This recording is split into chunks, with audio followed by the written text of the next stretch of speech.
Hello everyone, कैसे हैं आप लोग। क्या आप मैकेनिकल इंजीनियरिंग फील्ड से हैं। वैसे तो मैकेनिकल इंजीनियरिंग फील्ड ही लाजवाब फील्ड है।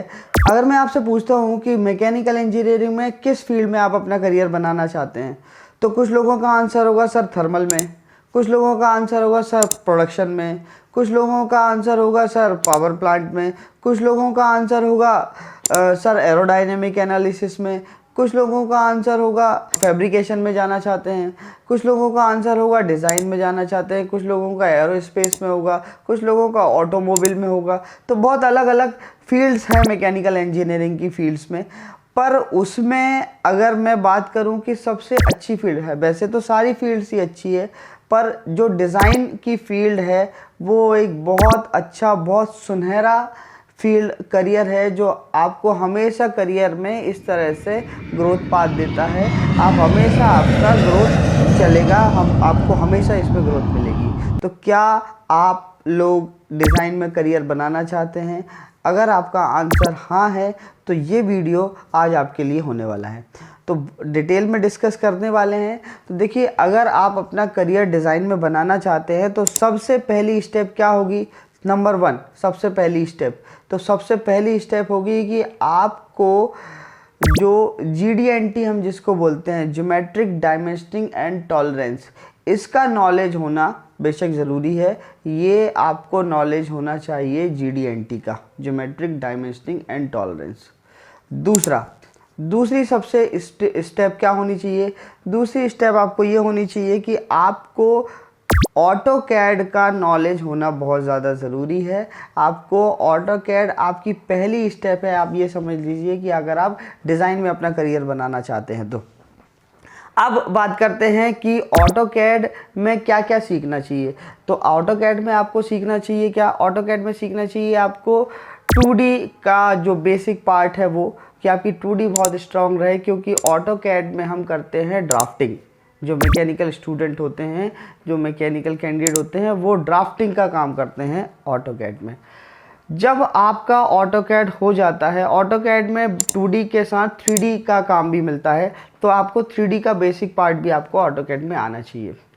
अब जब आप ऑटोकैड सीख जाते हैं तो नंबर 3 स्टेप आपके पास आती है कि आपको 3D मॉडलिंग के सॉफ्टवेयर्स पर रुख करना चाहिए। अब 3D मॉडलिंग सॉफ्टवेयर तो बहुत सारे होते हैं।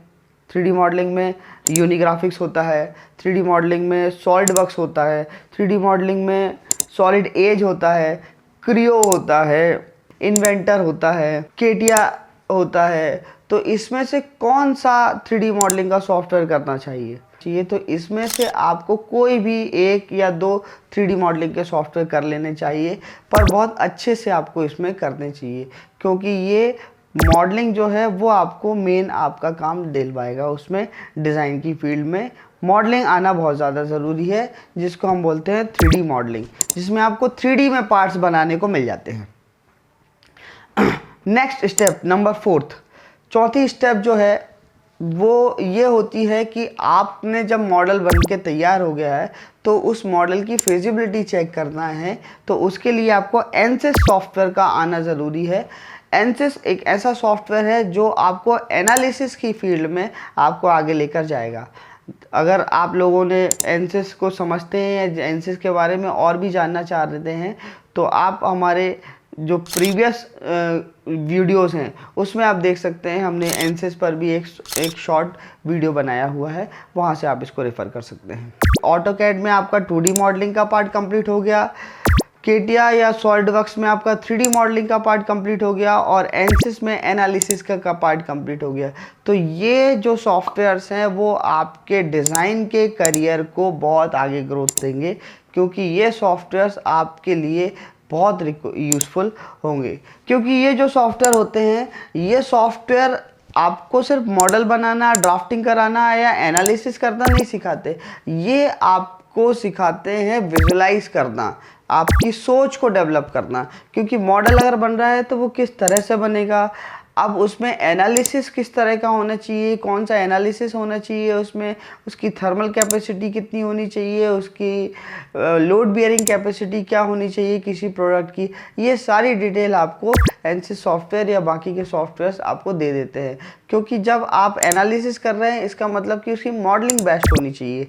आप अगर मॉडलिंग कर रहे हैं तो उसका ड्राफ्टिंग इस तरह से हो कि वो top view, side view, front view, isometric view उसका क्लियर हो, ताकि उसको देखकर ही हम 3D की मॉडलिंग कर पाएँ। जब 3D मॉडलिंग तैयार हो गई तो इसको हम एनसिस में तब लेकर जाएंगे जब इसकी मॉडलिंग बहुत क्लियर होगी, अदरवाइज उसका मैश नहीं हो पाएगा। और अगर मैश नहीं हो पाएगा तो फिर वो एनसिस में उसका एनालिसिस नहीं हो पाएगा। तो ये जो पूरी प्रोसेस होती है वो इंटरकनेक्टेड है। इट मीन्स कि अगर आप एक सॉफ्टवेयर कर रहे हैं तो दूसरे सॉफ्टवेयर का थोड़ा सा नॉलेज अगर आपके पास में है तो वो बहुत इजी हो जाता है आपको आने वाले सॉफ्टवेयर में या फिर आपके प्रेजेंट सॉफ्टवेयर में काम करने के लिए। तो होप कि आपको इन्फॉर्मेशन मिली होगी, और अगर आगे आप इसी से रिलेटेड कोई और इन्फॉर्मेशन आप हमको चाहते हैं तो आप हमारे कमेंट सेक्शन पे ज़रूर कमेंट करें। हमारी कोशिश रहेगी कि हम नेक्स्ट वीडियो उस टॉपिक पर बनाएं। Thank you so much.